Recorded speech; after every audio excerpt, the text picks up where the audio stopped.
नमस्कार, स्वागत है एलएनएमयू नोट्स में। इस वीडियो में हम लोग बात करने वाले हैं ललित नारायण मिथिला यूनिवर्सिटी दरभंगा एलएनएमयू दरभंगा के सेशन 23 से 27 के सेमेस्टर 2 के रिजल्ट के बारे में। Second semester BA BSc BCom का रिजल्ट जो है वो जारी हो चुका है। अब इसमें जो है वो मार्कशीट में कुछ बदलाव आपको देखने को मिलेगा, यानी कि एक एक्स्ट्रा चीज़ जो आपको मार्कशीट में देखने को मिला है उसके आगे कुछ लिखा हुआ नहीं है, वो है सीजीपीए। ठीक है, पहले एसजीपीए दिया हुआ था और एसजीपीए के सामने में भी आपको कुछ नंबर दिख रहा होगा, लेकिन सीजीपीए लिखा हुआ है लेकिन उसके सामने में कोई नंबर नहीं दिया हुआ है। जैसे हम आपको पहले सेमेस्टर का मार्कशीट दिखाते हैं तो इसमें देखिए ये जैसे सेकेंड सेमेस्टर का है तो सेकेंड सेमेस्टर में आपको एसजीपीए दिया हुआ है और सीजीपीए दिया हुआ है, ये दोनों लिखा हुआ है। तो एसजीपीए के सामने में नंबर दिया हुआ है कितना एसजीपीए आपको मिला है, लेकिन सीजीपीए के सामने में कुछ लिखा नहीं हुआ है। अब ये सीजीपीए है क्या, कैसे ज़रूरी है आपके लिए, कितना ज़रूरी है और आप कैसे इसको कैलकुलेट करेंगे, कैसे हिसाब लगाएंगे, सीजीपीए कैसे निकालेंगे कि आपको कितना मिला है। ठीक है, और ये क्यों ज़रूरी है वो सारा चीज़ डिटेल इस वीडियो में कवर करने वाले हैं। तो देख लीजिएगा। जैसे कि हम फर्स्ट सेमेस्टर का भी मार्कशीट दिखा देते हैं। जैसे ये फर्स्ट सेमेस्टर का मार्कशीट है, इसमें सिर्फ और सिर्फ एसजीपीए लिखा हुआ है, सीजीपीए कहीं लिखा नहीं हुआ है। तो सेकेंड सेमेस्टर में सीजीपीए क्यों दिया हुआ है और उसके सामने में कुछ लिखा क्यों नहीं गया है। ठीक है, तो वो सारा चीज़ क्लियर करते हैं ताकि आपको अपने मार्कशीट के बारे में एक आइडिया रहे। क्योंकि देखिए, जब आप फर्स्ट सेमेस्टर में थे तो सब कुछ नया था, लेकिन जब जैसे जैसे आप आगे बढ़ रहे हैं क्लास में वैसे वैसे आपको पुराने सेमेस्टर का या फिर अपने सेमेस्टर का मार्कशीट जो भी होता है उसका डिटेल पता होना चाहिए, ताकि आप किसी आने वाले भाई बहन या फिर जो भी जूनियर होंगे उनको समझा सके कि ऐसा ऐसा होता है। ठीक है, और आपके पास भी ये नॉलेज रहे कि आप ग्रेजुएशन कर रहे थे, ऐसा ऐसा आपका ग्रेजुएशन हुआ था, ऐसा ऐसा सिस्टम आया था और मार्कशीट ऐसे जारी हुआ था। ठीक है, तो सबसे पहले हम आपको बताते हैं कि ये जो एसजीपीए, ये सीजीपीए जो है एसजीपीए से ज़्यादा क्यों ज़रूरी है। एसजीपीए तो लिखा हुआ है, ठीक है, लेकिन सीजीपीए इससे ज़्यादा ज़रूरी है। अब ये सीजीपीए ज़्यादा ज़रूरी है क्यों, कहाँ पे ज़रूरी है, किस लिए ज़रूरी है, थोड़ा सा इसको समझ लीजिए। उसके बाद हम आते हैं कि सीजीपीए आप निकालेंगे कैसे, कितना आपको मिला है ये कैसे मालूम करेंगे। उसके लिए दो फार्मूला है और ये दो फार्मूला हम कहीं से उठा के नहीं लाए हैं। ये दो फार्मूला जो हम आपको बताने वाले हैं या फिर जो भी तरीका हम आपको बताने वाले हैं वो सारा जो है वो नोटिस के साथ बताने वाले हैं, यानी कि राजभवन की तरफ से जो नोटिस जारी हुआ है, बिहार राजभवन के द्वारा जो नोटिस जारी हुआ है उसी में सारा कुछ लिखा हुआ है। हम उसी को आपको समझा देते हैं ताकि आपको पता रहे कि ये सारा चीज़ है क्या। ठीक है, तो सबसे पहले हम ये देखते हैं यहाँ पे जो ये फर्स्ट लाइन है, इस फर्स्ट पॉइंट को पढ़ते हैं। बाकी पॉइंट पे अभी हम डिस्कस नहीं करेंगे, बाकी पॉइंट पहले भी डिस्कस किया गया है और बाद में भी ज़रूरत पड़ेगा तो डिस्कस किया जाएगा। ये सारा जो पहला पॉइंट आपको दिख रहा है इसी पे हम डिस्कस करेंगे।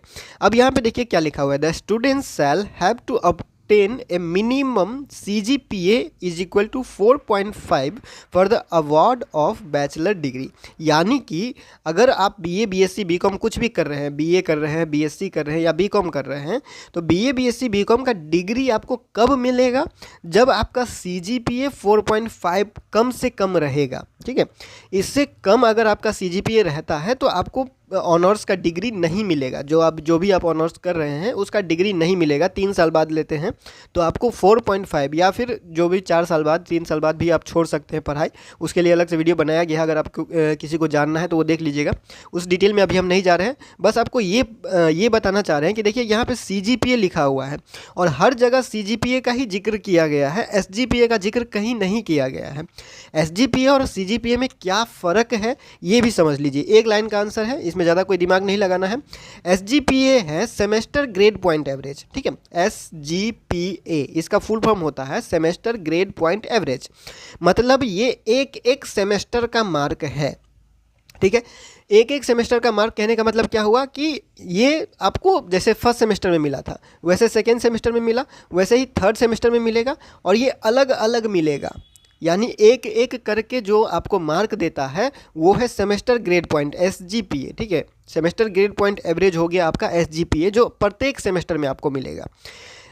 लेकिन CGPA जो होता है वो होता है क्यूमुलेटिव ग्रेड पॉइंट एवरेज, यानी कि ये इकट्ठा होता है। यानी मतलब कहने का मतलब ये है, जैसे सेमेस्टर 1 का हुआ, एक सेमेस्टर ग्रेड पॉइंट SGPA एक सेमेस्टर का हुआ, लेकिन CGPA एक सेमेस्टर का नहीं होगा। CGPA किसी एक सेमेस्टर का नहीं होगा, आपको एक में ज़्यादा जोड़ना पड़ेगा। चाहे एक में 2 सेमेस्टर जोड़ दीजिए या फिर एक और सेमेस्टर जोड़ दीजिए, 2 सेमेस्टर या 3 सेमेस्टर या 4 सेमेस्टर, 5, 6, 7, 8, जब आप जोड़ते हुए जाते हैं SGPA को, SGPA किसी एक का हुआ, ठीक है, एक किसी एक सेमेस्टर का मार्क हुआ, चाहे फर्स्ट का होगा, चाहे सेकेंड का होगा, चाहे थर्ड का होगा, किसी एक का ही होगा। लेकिन जब CGPA के बारे में बात करते हैं तो CGPA जोड़ने लगता है SGPA को, यानी SGPA जब निकलेगा वो सिर्फ एक का निकलेगा, और CGPA जब निकलेगा वो एक से ज़्यादा का निकलेगा, 2 का निकलेगा, 3 का निकलेगा, 4 का निकलेगा, जितना भी आप निकालना चाहते हैं सबका SGPA जब जुड़ने लगता है तब जाके CGPA निकलता है। इतना क्लियर हो गया होगा उम्मीद करते हैं। अगर कुछ बाकी रह गया होगा तो वीडियो पूरा देख लीजिएगा, अगर समझ में नहीं आता है तो इंस्टाग्राम पे कांटेक्ट कर लीजिएगा, ठीक है।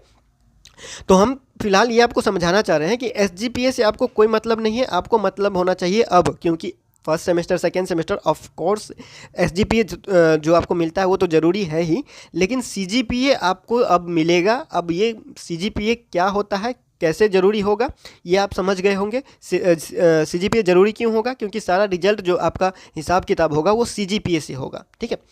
CGPA से सारा हिसाब किताब होगा, ये तो हम समझ गए होंगे। अब हम आपको बताते हैं CGPA का निकालने का तरीका क्या है, यानी CGPA आपको कितना मिला है आप कैसे समझेंगे, ताकि आप ये समझ सकें कि आपका सही जा रहा है या नहीं जा रहा है, या फिर आप जो भी हिसाब किताब है वो हम आपको बता देते हैं, ठीक है। और एक पॉइंट ये भी आप लेते हुए चलिए कि CGPA से अगर आपको परसेंटेज में कैलकुलेट करना है, मतलब CGPA एक बार निकाल लेते हैं तो CGPA के बाद अगर आपको परसेंट में कैलकुलेट करना है तो CGPA को 10 से गुना कर दीजिएगा, मल्टीप्लाई कर दीजिएगा, तो वो परसेंटेज में बन जाएगा। SGPA को ऐसे नहीं करना है, SGPA का थोड़ा अलग सा तरीका है।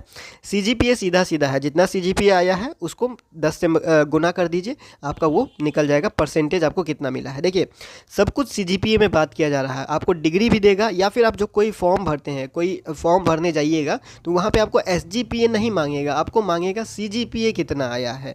तो CGPA एक सेमेस्टर का नहीं होगा, उसके लिए आपको एक से ज़्यादा सेमेस्टर का SGPA चाहिए, तब जाके आप सबको जोड़ जाड़ करके आप निकालिएगा। आप कैसे निकालते हैं वो भी देख लेते हैं, ठीक है।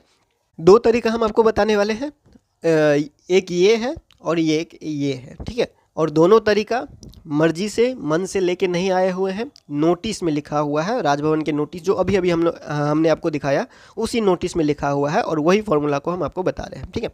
अब देखिए यहाँ पे क्या है, फार्मूला है ये किस चीज़ का, CGPA निकालने का। CGPA कैसे निकालेंगे, तो ये है समेसन, जो थोड़ा बहुत मैथमेटिक्स जानते हैं उनके लिए है, हम आपको सिंपल भाषा में बताते हैं। करना क्या है, तो SGPA लिखा हुआ है, यानी SGPA लिखना है कि आपको कितना SGPA मिला है, मल्टीप्लाई करना है क्रेडिट से, कितना क्रेडिट का एग्ज़ाम होता है उससे आपको गुना करना है उस चीज़ को, और दोनों चीज़ को जब गुना हो जाएगा तो उसको भाग करना है कितना टोटल क्रेडिट हुआ। अब ये समझ में नहीं आ रहा होगा, ऐसे हम एग्जाम्पल के तौर पे आपको बताते हैं, एग्जाम्पल हम आपको दिखाते हैं कि कैसे करना है, ठीक है। ये एक बात तो क्लियर है कि SGPA एक का नहीं होगा, यहाँ पे समेसन इसीलिए लिखा हुआ है कि ये आगे बढ़ते हुए चला जाएगा, 1 2 3 4 इस तरह से ये बढ़ते हुए चला जाएगा। इसका मतलब आप ये समझिए जितना टोटल आपका सेमेस्टर है वो टोटल यहाँ पे बात बोल रहा है, ठीक है। SGPA जितना है उतना। अभी आप लोगों का रिजल्ट किस किस का आया है, तो फर्स्ट सेमेस्टर का रिजल्ट आया हुआ है और सेकेंड सेमेस्टर का रिजल्ट आया हुआ है, तो दोनों का SGPA आपके पास होगा। हम दोनों का SGPA का कैलकुलेशन करके दिखाते हैं कि CGPA उससे कैसे बनेगा, ठीक है। ये क्या बोल रहा है कि पहले SGPA लिखो, फिर गुना करो क्रेडिट से और भाग करो जितना भी क्रेडिट का एग्ज़ाम हुआ है सबसे, ठीक है। अब इसका मतलब क्या हुआ, अगर इस फॉर्मूला से नहीं समझ रहे हम आपको एग्जाम्पल के तौर पर लाइव करके दिखाते हैं, ठीक है। तो एग्जाम्पल ले लेते हैं 2 सेमेस्टर का मार्कशीट का। ये है इसका फर्स्ट सेमेस्टर का सेकेंड सेमेस्टर का मार्कशीट, जिसमें 7.53 मिला हुआ है SGPA, ठीक है। 7.53 SGPA एक सेमेस्टर में, ठीक है। और फर्स्ट सेमेस्टर का इसका मार्कशीट देखेंगे तो फर्स्ट सेमेस्टर के इसके मार्कशीट में दिया हुआ है 6.55, ठीक है। तो फर्स्ट सेमेस्टर में हो गया 6.55 और इसका सेकेंड सेमेस्टर में 7.53, ठीक है। 2 सेमेस्टर का मार्कशीट हमारे पास, मतलब 2 सेमेस्टर का SGPA हमारे पास ये है अवेलेबल, इतना हम लोग को पता है क्योंकि दोनों सेमेस्टर का मार्कशीट हमारे पास है। एक ये हो गया SGPA और दूसरा ये हो गया SGPA। अब इस फॉर्मूला में क्या बोल रहा है कि SGPA को गुना करना है क्रेडिट से और भाग करना है जितना भी क्रेडिट हुआ सबसे। अब हम चलते हैं एग्जाम्पल पे। अब चलते हैं कैलकुलेटर पे, कैसे आप कैलकुलेट करिएगा। तो ये ओपन हो चुका है कैलकुलेटर। अब कैलकुलेटर में क्या करना है, तो देखिए क्या बोला था, SGPA को गुना करना है क्रेडिट से। तो फर्स्ट सेमेस्टर में कितना SGPA मिला हुआ, तो इसको मिला हुआ है 6.55। तो फर्स्ट सेमेस्टर में इतना मिला हुआ है 6.55 SGPA। अब ये क्या बोल रहा है कि गुना कीजिए कितना क्रेडिट का एग्ज़ाम हुआ। तो कितना क्रेडिट का एग्ज़ाम हुआ, तो 20 क्रेडिट का एग्ज़ाम हुआ। टोटल 20 क्रेडिट का एग्ज़ाम होता है, first semester, second semester, third semester, जितना भी सेमेस्टर का आपका एग्ज़ाम होगा सबका 20 क्रेडिट का एग्ज़ाम होगा, ठीक है। अब समेसन लगा हुआ है, तो हम क्या करेंगे, प्लस करेंगे, ठीक है। हम क्या करेंगे, प्लस करेंगे। प्लस करने के बाद क्या करना है, ये तो हो गया एक सेमेस्टर का हो गया, यानी फर्स्ट सेमेस्टर में हमको मिला 6.55 एग्जाम्पल के तौर पे, और गुना कर दिए 20 से। 20 से क्यों गुना किए, क्योंकि 20 क्रेडिट का एग्ज़ाम होता है फर्स्ट सेमेस्टर, सेकंड भी 20 का ही होगा, तो उसमें भी सेम करेंगे, ठीक है। तो इतना हो गया हम लोगों के पास फर्स्ट सेमेस्टर का। अब हम लोग क्या करेंगे, फिर से वही काम करेंगे। तो इसको मिला था सेकेंड सेमेस्टर में 7.53 CGPA, ठीक है, 7.53 CGPA मिला था इसको। अब हम इसको गुना करेंगे 20 क्रेडिट से, फिर से 20 क्रेडिट से गुना कर दिए, ठीक है। 20 क्रेडिट से गुना करने के बाद अब हमको क्या बोल रहा है, ये टोटल क्रेडिट कितना हुआ, 40 क्रेडिट। अब हम इसको भाग करेंगे, ये जितना आया उसको हम भाग करेंगे 40 से। 40 से भाग करने के बाद देखिए ये आपका निकल गया CGPA, 7.04 हो गया CGPA टोटल। फर्स्ट सेमेस्टर और सेकेंड सेमेस्टर दोनों का SGPA मिला के जो CGPA आया इसका, वो आ गया 7.04। इतना CGPA आ गया। समझ गए होंगे क्या हमने किया था। तो हम थोड़ा सा जो है आपको दिखा देते हैं, स्केल करके दिखा देते हैं, ठीक है। थोड़ा सा देखिए हम लोगों ने क्या किया है, यहाँ पे देखिए हिस्ट्री आप देख सकते हैं, 6.55 इंटू 20 किया हुआ है, यानी 6.55 फर्स्ट सेमेस्टर में मिला हुआ है और 20 क्रेडिट का एग्जाम होता है। इन दोनों को हम लोगों ने क्या किया, गुना किया। फिर प्लस किया 7.53 जो सेकेंड सेमेस्टर में मिला हुआ है SGPA, और 20 से हम लोगों ने गुना किया, ठीक है। तो दोनों को हम लोगों ने क्या किया, प्लस किया। प्लस करने के बाद हमारे पास कितना आया, 281.6, इतना आया, 281.6 आया। इसको हमने भाग किया किससे, 40 से। इसको हमने भाग किया, इसी चीज़ को हम लोग भाग किया 40 से। क्यों, क्योंकि दोनों सेमेस्टर मिला के 40 क्रेडिट का एग्जाम होता है।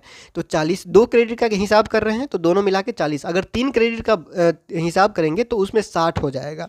4 क्रेडिट का करेंगे तो उसमें 80 हो जाएगा। समझ रहे होंगे बात को। एक में 20 हुआ, 2 का हम हिसाब कर रहे हैं तो 2 में 40 हुआ, तो 40 से हम भाग दे रहे हैं, ठीक है। इतना आप लोगों को समझ में आ गया होगा। इस फॉर्मूला में अगर आपको कन्फ्यूज़न है, ये CGPA है, ठीक है, ये CGPA निकल गया अब आपको, और यही आपको रिजल्ट में अपडेट होगा धीरे धीरे। और यही जब फॉर्म भराएगा, इधर उधर कहीं आप फॉर्म भरने जाइएगा तो CGPA मांगेगा। तो CGPA निकालेंगे कैसे, तो इस तरह से निकालेंगे। ये ज़्यादा ज़रूरी है, बहुत ही ज़्यादा ज़रूरी है CGPA जानना, ठीक है। CGPA SGPA में फ़र्क क्या है, CGPA एक सेमेस्टर का होता है, किसी एक सेमेस्टर का CGPA दिया जाता है, और जब एक से ज़्यादा का हम लोगों को निकालना होता है कि कितना मिला है, तो उसको क्यूमुलेटिव ग्रेड पॉइंट एवरेज कहते हैं, जिसको शॉर्ट में CGPA कहा जाता है, ठीक है। सिंपल है ये, हम लोगों को ये समझ में आ गया, ठीक है। अब हम लोग क्या करते हैं, दूसरा तरीका देखते हैं, दूसरा फॉर्मूला देखते हैं। तो दूसरे फॉर्मूला में देखते हैं क्या है। दूसरा फॉर्मूला उससे भी आसान है। जो अभी तक रुके होंगे, जो लास्ट तक वीडियो देख रहे हैं, अब उनके लिए आसान कर देते हैं। आपको इतना दिमाग लगाने का कोई ज़रूरत नहीं है, गुना भाग इतना ज़्यादा करने का कोई ज़रूरत नहीं है। ये क्या बोल रहा है, divide the total SGPA by the number of semester. Simple है, करना क्या है, जितना CGPA हुआ है उसको, जितना टोटल सेमेस्टर है उससे भाग कर दो, सिंपल। कहना क्या चाह रहा है, हम उसका भी एग्जाम्पल दिखा देते हैं। तो दूसरा तरीका क्या कह रहा है कि SGPA को जोड़ दो और उसको भाग कर दो किससे, जितना सेमेस्टर हुआ है उससे। तो SGPA को जोड़ रहे हैं। कैसे बोल रहा है जोड़ने के लिए, फर्स्ट सेमेस्टर में कितना मिला है, तो फर्स्ट सेमेस्टर में मिला है 6.55, इतना SGPA मिला, और वो बोल रहा है जोड़ दो किस, तो जो हम लोग 2 सेमेस्टर का निकाल रहे हैं, तो एक सेमेस्टर का ये हो गया, दूसरा सेमेस्टर का कितना है 7.53, ये हो गया। अब ये निकला कितना 14.08, इतना निकल गया। ये बोल रहा है SGPA को जोड़ दो, SGPA को हम लोगों ने जोड़ दिया। अब ये क्या बोल रहा है, भाग दे दो जितना सेमेस्टर हुआ है उतना से। तो कितना सेमेस्टर का निकाल रहे हैं, 2 सेमेस्टर का, 7.04 आंसर आ गया, ठीक है। और यही आंसर हम लोगों ने पिछले जो तरीका था फॉर्मूला के हिसाब से, वो भी हम लोगों ने निकाला हुआ था। दूसरा तरीका के हिसाब से भी 7.04 आ रहा है, यानी कि दोनों तरीका सही है, इतना ही आ रहा है, ठीक है। अब आपको समझ में आ गया होगा कि आप एसजीपीए से सीजीपीए कैसे निकाल सकते हैं, दोनों में फ़र्क क्या होता है, क्यों ज़रूरी है। क्योंकि सीजीपीए ही ज़्यादा ज़रूरी है, जहाँ पे भी आपको ज़रूरत पड़ेगा आपको सीजीपीए ही भरना पड़ेगा और सीजीपीए ही पूछा जाएगा। सीजीपीए से ही आपको डिग्री मिलेगा, सीजीपीए से ही सर्टिफिकेट मिलेगा और सीजीपीए का ही हिसाब किताब होगा। मतलब कि बहुत ही ज़्यादा ज़रूरी है और यही ज़्यादा ज़रूरी है। और इसमें कोई दो राय नहीं है कि एसजीपीए ज़रूरी है। एसजीपीए कब ज़रूरी है, जब एक सेमेस्टर का मार्क का बारे में बात आता है, चाहे एक का हो, दूसरा का हो, तीसरा का हो, चौथा का हो, किसी एक सेमेस्टर के बारे में जब बात चलता है तो एसजीपीए का बात करेंगे। और जब एक से ज़्यादा सेमेस्टर के बारे में बात चलने लगता है तो सबको जोड़ घटाव का जब हिसाब किताब करने का बारी आता है तो उसमें टपक जाता है सीजीपीए। ठीक है, तो समझ में आ गया होगा दोनों में बेसिक डिफरेंस, जरूरी या फिर जो भी आपको यहाँ से लेना है, जो भी आपको इंपॉर्टेंट लगा हो वो आप जो वो नोट करके रख सकते हैं। और कोई डिटेल चाहिए होगा तो नेक्स्ट अपडेट में बताया जाएगा। और अगर कोई पर्सनल जानकारी चाहिए होगा या फिर कोई अलग सवाल होगा आपको तो इंस्टाग्राम @LNME नोट्स पे सेंड कर दीजिएगा। बाकी अपडेट धीरे धीरे आपको दिया जाएगा। और इसमें सेमेस्टर 2 में सेमेस्टर 3 में भी कुछ कुछ बदलाव होने वाला है। बहुत सारे ऐसे स्टूडेंट हैं जो 1 साल कंप्लीट होने के बाद पढ़ाई बीच में रोकना चाहते हैं। फर्स्ट ईयर कंप्लीट हो गया यानी कि 2 सेमेस्टर आपका कंप्लीट हो चुका है और इसके बाद अगर कोई पढ़ाई रोकना चाहता है तो क्या प्रोसेस है, उसके लिए अलग से वीडियो बनाया गया है। अगर डिटेल में जाना चाहते हैं कोई तो बता दीजिएगा। इंस्टाग्राम @LNME नोट्स भी खुला हुआ है, कभी भी आप मैसेज कर सकते हैं। टाइम के हिसाब से आपको रिप्लाई दे दिया जाता है। फिलहाल इस वीडियो में इतना ही, मिलते हैं अगले वीडियो में अगले अपडेट के साथ LNME नोट्स के यूट्यूब चैनल पे।